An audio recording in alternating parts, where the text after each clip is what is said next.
Hosted by Mike Wood, only on the Purple Acorn Network. Hey, listeners. Hope you're having a great week, and welcome back to another edition of My First Job. I'm your host, Mike Wood, and we have a very special episode for you today. We are talking to my buddy, Michael O'Sullivan, over at Disability Solutions. Hello, Michael. How are you? I am well. It's Friday, right? I'm always better on Fridays.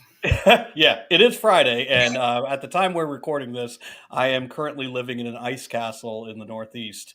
I can't escape the ice everywhere. So hopefully it's better where you are. I'm a Midwestern, just outside of Chicago, so we're stuck in the same polar vortex as you. And if Oh, I nice. send it your way, probably. Oh, fantastic. That's great. I'll really look forward to that. So, the same thing I do every single week when I talk to people is I ask, what is your first job? And I know you got a good one. Lay it on me. Ironically, my first job is a job I still currently have. You see, I started at the age of 10 officiating baseball games. Now, as any child would growing up, they love baseball. It's like, well, how do I take my passion for baseball and actually monetize on it? Well, the local boys league, where I grew up, which is the Lombard Boys League, was always looking for entry level positions or umpires. And like anything else in life, there's high turnover. It's a high stress job. There's a lot of folks that always want to criticize what you're doing.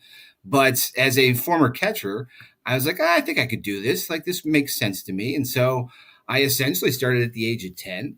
I think it was like, I don't know, $12 an hour or a game essentially.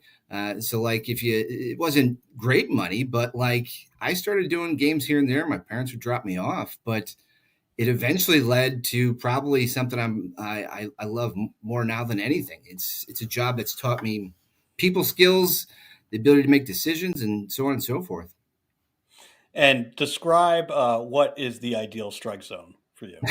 1 in, 2 out, little below, little above. We keep the game moving. As you age up into high school ball and so on and so forth, you start to refine that. But when you get 8-year-olds out there, we're just you just start swinging, fellas. We're going to get this thing rolling. It's kind of what you provide instruction to the coaches, because I'd probably still be on the field for some of those games. That's for sure. Yeah, I think I told you this when we were talking about the episode, but I had done some refereeing for soccer when I was a kid. I think I was maybe like 13, something like that. And I was awful at it. And the parents were awful to me, and they had every right to be mad at me. I forgot the score. And I was judging these little like the Pee Wee League and stuff. So I didn't get called back. But did you have to deal with any kind of crazy parents when you're a 10-year-old? I would love to tell you I got no stories, but all I have is stories about crazy parents. And like generationally speaking, I'm 43 years old, by the way, and I started when travel ball really wasn't a thing.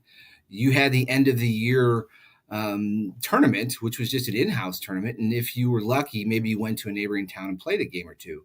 But nowadays, the level of participation amongst coaches, players, and parents, and you have paid coaches coaching an 8-year-old team.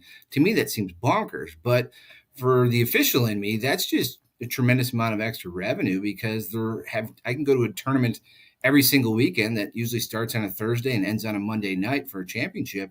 And I'm making anywhere from $2,500 to $3,500 a tournament if Oh, you're literally wow. in the field the entire time.